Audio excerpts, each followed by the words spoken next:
Olá, gente. Passando aqui, eu quero começar a fazer alguns videozinhos discutindo com vocês alguns casos interessantes, alguns casos mais difíceis. Então, aqui a gente tem o caso de uma criança de 6 anos de idade, tá bom? O EEG tá sujo, a gente não fez ainda a limpeza desse EEG. Por que eu quero mostrar isso para vocês? Porque o EEG de criança, geralmente, ele tem altas amplitudes, principalmente porque é uma criança de 6 anos de idade. Então, uma coleta muito bem estruturada, muito bem organizada, tá? Porém, tem muito movimento ocular. Então, como a gente vai fazer? Eu já vou utilizar aqui uma montagem laplaciana para fazer uma correção da polaridade, que é o básico do básico para quem vai trabalhar com neurofeedback, é entender que sempre que a gente vai analisar um dado de forma funcional, é importante que a gente tenha uma montagem laplaciana e ainda a gente tem a necessidade de fazer um ICA, uma análise de componentes independentes. Por quê? É muito comum que as pessoas elas cortem trechos. É um erro? Não é um erro você fazer dessa forma. Porém, se nós temos um cálculo estruturado que proporciona para a gente a retirada dessa piscada de olho, aqui, ó, nosso ICA 0, movimento ocular, nosso ICA 3, movimento ocular, tá? Aqui provavelmente só esses ICAs já são os movimentos oculares. Então eu vou vir aqui e eu vou conseguir tirar esses movimentos oculares de todo o meu padrão do EEG. Então eu não vou perder tempo. Olha essa eletromiografia aqui no nosso ICA 18. Eu vou retirá-la porque ela vai afetar o meu processo de análise, tá? Então a gente tem aqui várias interferências também. A gente tem aqui essas interferências aqui do IK1, que são da parte posterior da cabeça, tá? E a gente pode tanto fazer o corte manual, como fazer a retirada. Eu vou fazer corte manual nesse caso. Por quê? Porque eu prefiro, em alguns casos, trabalhar com corte manual. Então aqui a gente já tem o EEG bem mais organizado, tá? Que ele vai atualizar o nosso traçado. Ó, agora ele vai atualizar. E nós temos um EEG sem piscada de olho, com 603 segundos de dados processados. Eu vou iniciar fazendo o corte dessa eletromiografia, mais eletromiografia, lembrando que é criança, então tem muito movimento. Esse é o padrão de eletromiografia de movimento, tá? A gente tem aqui uma lentificação junto com uma eletromiografia. Paulo, como é que eu sei se isso daqui é cérebro ou não? Porque eu tenho fase, eu tenho campo. E nessa faixa etária é comum que nós tenhamos essas lentificações no EEG. Porém, esses gráficos mais quadrados é aquela interferência que nós vimos, que eu decidi por não fazer a retirada no ICA. Então, eu vou cortar esses trechos, até cortar de forma mais espaçada, eu vou cortar mais dados. Só que eu tenho uma coleta bem interessante, eu tenho uma coleta bem grande. Eu tenho aqui o F7 dela, que é o movimento ocular, que sobrou um pouquinho, que eu vou fazer a retirada também, tá, desse movimento. Aqui eu tenho um pouquinho de interferência, a gente tira essas interferências. E assim a gente vai fazendo toda a limpeza do EEG. Eu vou fazer toda a parte de corte e daqui a pouquinho a gente volta. Eu vou dar uma pausa aqui e a gente volta já com ele todo limpinho. Pronto, então fizemos todos os cortes aqui, ó. Bastante corte, uma criança, então é um EEG bem difícil de fazer a limpeza. Vamos agora efetuar. O que a gente vai fazer? Eu vou pegar todos esses trechos que eu marquei, que eu não quero, que são trechos de EEG que são algum tipo de artefato e eu vou retirá-lo, tá? E agora eu tenho todo o EEG da minha paciente, bem corrigido, bem bonitinho.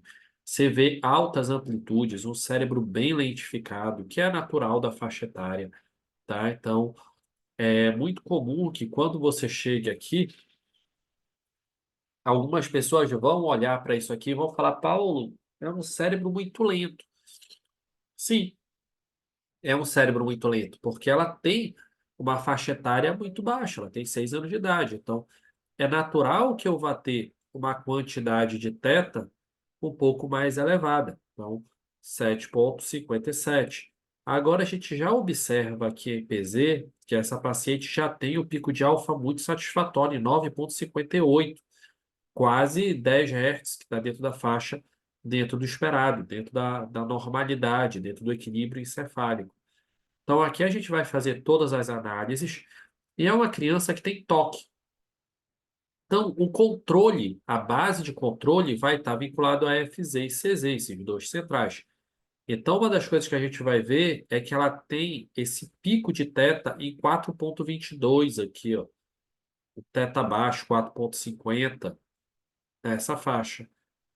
Então, eu já sei que eu preciso inibir essa função. Essa função é uma das bases do toque, porque o cingulado anterior é a área que faz o controle, a base de controle inibitório.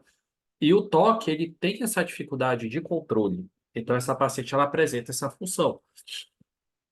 Outra coisa que é muito visível é esse picozinho aqui de beta, em 26 Hz, em F3 e F4, tá? 26,25, 26,50, tá? O que que isso aqui mostra pra gente? Que provavelmente aqui, ó, no F3 e no F4, eu tenho alguns grafoelementos. O que que seriam grafoelementos? São desenhos do traçado que eles me mostram alguns gráficos fusiformes, que a gente chama, tá? O que é que são gráficos fusiformes? São fusos, tá? Esses fusos são marcadores de transtorno de ansiedade. Então, é uma criança que já apresenta o que a gente chama de Beth Spindle nessa região. Então, é uma atividade que precisa ser inibida, porque esse Beth Spindle, juntamente com esse excesso de teta da linha média, ele vai causar sintomas de toque. Nas topografias, isso vai ficar um pouco mais claro quando eu olho aqui, ó. Tenho mais Beth Spindle na região de F3, tá? Tenho uma atividade maior de pré-frontal aqui e tenho uma atividade muito interessante de ondas rápidas nessa região aqui, que é o lado inverso de Wernicke. Desse lado eu vou ter Wernicke, desse lado eu vou ter o lado inverso de Wernicke, que exatamente está vinculado ao fluxo de pensamento de toque. Então eu preciso trabalhar nessa criança de forma muito clara, cingulado anterior, F3, F4, e essa atividade beta spindle, que também tem aqui no T6 e tem menor amplitude no T5. Esse vai ser a base de protocolo dela, tá? Aqui nas tabelas a gente vai olhar sempre o pico de alfa em 9,5, dentro da faixa etária, organizadinha, até um pouco acima do que deveria, que é muito bom, significa que ela tem uma cognição muito boa, muito estruturada. Aqui na razão teta beta, que é um dos bons marcadores que auxiliam a gente em criar uma hipótese de TDAH. Eu tenho em FZ, tá? Eu tenho 3,95. Paulo, é um TDAH? Provavelmente esta criança tem um TDAH. Porém, os dados normativos, eles vão se apresentar entre 1 e 2. Essa paciente está com 3,95. Paulo, e se ela tivesse com 2,5? Para mim já não seria TDAH, porque a faixa etária dela é muito baixa. Então a gente tem que tomar cuidado que esse número aqui de 1 a 2, ele é para o adulto, não para a criança. E é uma criança de 6 anos de idade. Então é muito importante que a gente faça toda a análise de traçado, depois faça as análises espectrais para realizar um plano de treinamento mais estruturado.